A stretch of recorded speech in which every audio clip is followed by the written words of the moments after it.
Alright.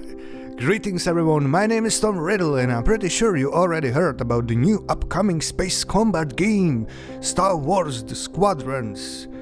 If not, well, this game is set up in Star Wars universe, developed by Motive Studio and published by EA. It's set up to be released for PC Master Race and those other two platforms. Yeah, well, fucking peasants. It should be released on October 2nd, 2020 with cross-play platform play enabled. The PC and PS4 version are playable in VR headset. The PC version is confirmed to have thots support, which is fully customizable. So you can remap everything. Very appreciated, thank you. I have to say, in the beginning I was way more hyped for Star Wars Squadrons before I start collecting detailed information for the purpose of this video. So let me start with the bad things, because it's more fun. And please don't hate me, I didn't play the game yet. So the first is campaign. The game's story is set up 3 years after Return of the Jedi. The story switching between two fully customizable pilots. You can choose even voices, but they don't talk too much. One flying for New Republic's Vargan's Squadrons and the second one for Empire's Titan Squadrons. Which would be cool if there was two separate campaigns.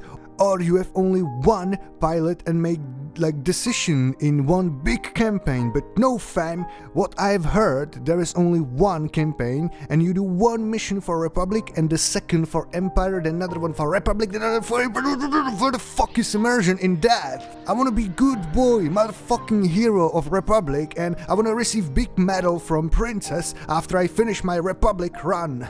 Then I wanna play as the most evil son of a bitch who ever jumped into the cockpit. But switching constantly between those two, I can imagine that could easily bury my roleplay like immersion. But who knows, I didn't play the game, so maybe they got really good fitting story for this type of storytelling. But it's still a little disappointing. Another disappointing thing is that you cannot jump with your pilot to the fighter, and there is no launch sequence. It's a fucking cutscene. All systems go.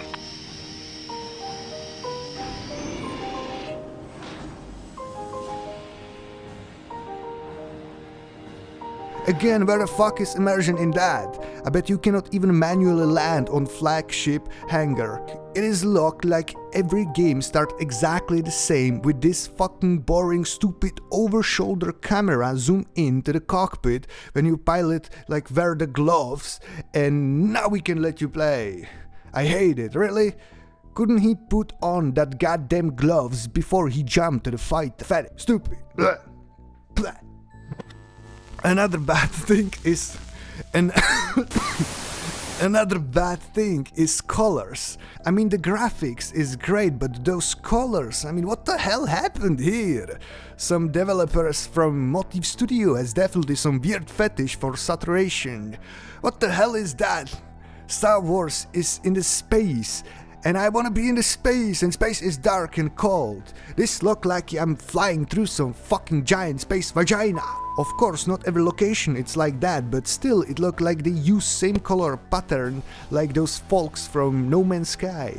A little bit. And there is too many explosions for a game set in this space. I mean, Michael Bay would be proud. In the release there should be 6 maps for multiplayer. Unfortunately, the only gameplay what I have seen was on this pink fucking vagina planet. Also, I heard rumor that there are few locations where you can fly through the atmosphere and you cannot touch the ground, but you can fly pretty damn close. I thought that would be cool. Alright, enough shitting. Let's talk about good things, which seems to be controlling fighters and the cockpit HUD inside. I love that. So first, controlling fighters. Well, it looks very similar like Elite Dangerous. You diverting powers to the 3 systems: shield, thrusters and weapons. For example, in Elite, if you do all pins to the shield, your shield is like 4 times stronger.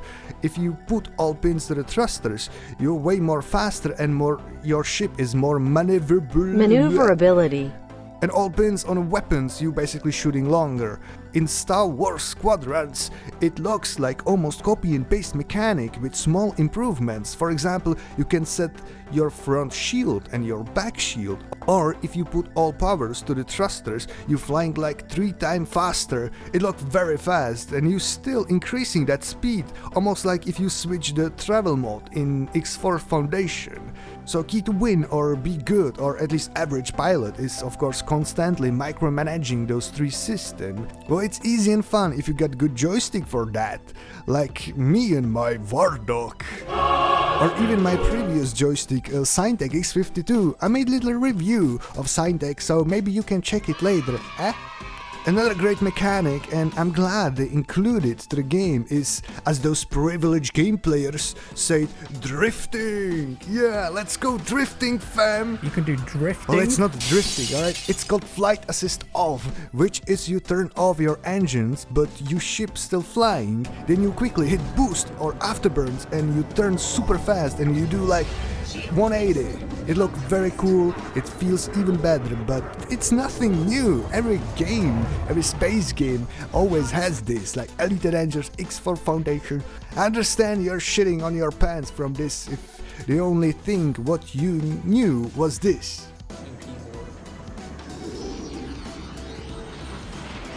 It's so pathetic that there's a button for that when in other games you would actually do a cool maneuver like that.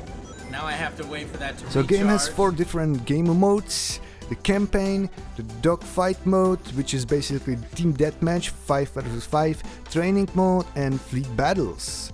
And you can play fleet battles even with bots. The multiplayer supports up to 10 players and pits 2 groups of pilots against each other. As the players earn more experiences, they can unlock new weapons, shield upgrades, and various cosmetic items for the pilot and their ship. There should be no microtransactions. Yes, you heard me right, no microtransactions. I mean, really, EA? Really? Oh, come on, come on. I personally don't believe that.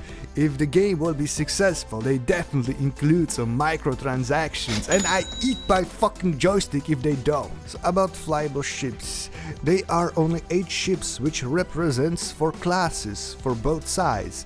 So since there are no microtransaction, no pay to win, the Star Wars Squadrons it advertised as a very skill-based game. There will be a ranking system since day 1, game using the same engine as Battlefield 2, but it's completely new system.